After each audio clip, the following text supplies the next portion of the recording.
problem is bad, it is not bad because our government has returned to the Gilded Age. We are better than they were, even if the consequences of our corruption are much worse. For this is the paradox at the core of my argument, that even without sinning, we can do much more harm than the sinner. This work takes me far from my earlier writing, though the hint of this book was clear in Remix 2008. I was driven to this shift when I became convinced that the questions I was addressing in the fields of copyright and internet policy depended upon resolving the policy questions, the corruption, that I address here.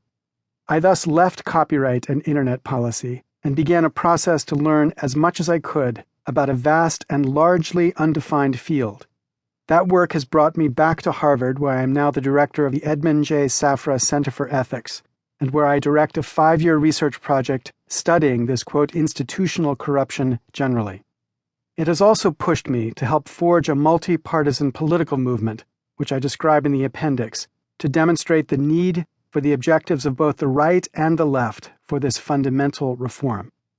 Because such is the practice this reform will need, the willingness to move between two very different worlds of the academic and the activist. I'm not yet convinced that such a practice can work. I am certain it will evoke sharp criticism from the purists in each world.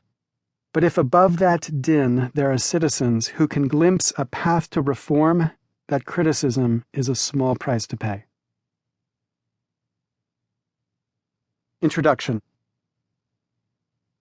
There's a feeling today among too many Americans that we might not make it. Not that the end is near or that doom is around the corner, but that a distinctly American feeling of inevitability, of greatness, culturally, economically, politically, is gone. That we have become Britain, or Rome, or Greece. A generation ago, Ronald Reagan rallied the nation to deny a similar charge. Jimmy Carter's worry that our nation had fallen into a state of malaise. I was one of those so rallied, and I still believe that Reagan was right. But the feeling I'm talking about today is different. Not that we, as a people, have lost anything of our potential, but that we, as a republic, have. That our capacity for governing, the product in part of a constitution we have revered for more than 2 centuries, has come to an end. That the thing that we were once most proud of, this, our republic, is the one thing that we have all learned to ignore. Government is an embarrassment. It has lost the capacity to make the most essential decisions, and it slowly begins to dawn upon us. A ship that can't be steered is a ship that will sink. We didn't always feel this way. There were times when we were genuinely proud, as a people and as a republic, and when we proudly boasted to the world about the framers' flawed but still ingenious design.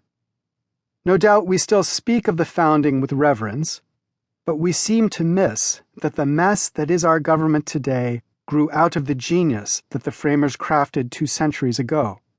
That however much we condemn what government has become, we forget it is the heir to something we still believe divine. We inherited an extraordinary estate. On our watch, we have let it fall to ruin. The clue that something is very wrong is the endless list of troubles that sit on our collective plate, but that never get resolved. Bloated and inefficient bureaucracies, an invisible climate policy, a tax code that would embarrass Dickens, healthcare policies that have little to do with health, regulations designed to protect inefficiency, environmental policies that exempt the producers of the greatest environmental harms, food that is too expensive since protected, food that is unsafe since unregulated, a financial system that has already caused great harm and has been left unreformed and is primed and certain to cause great harm again. The problems are many, too many, and our eyes get fixed upon one among them and our passions get devoted to fixing that one. In that focus, however, we fail to see the thread that ties them all together. We are, to steal from Thoreau, the, quote, thousands hacking at the branches of evil, with none striking at the root. This book names that root. It aims to inspire root strikers. The root, not the single cause of everything that ails us, not the one reform that would make democracy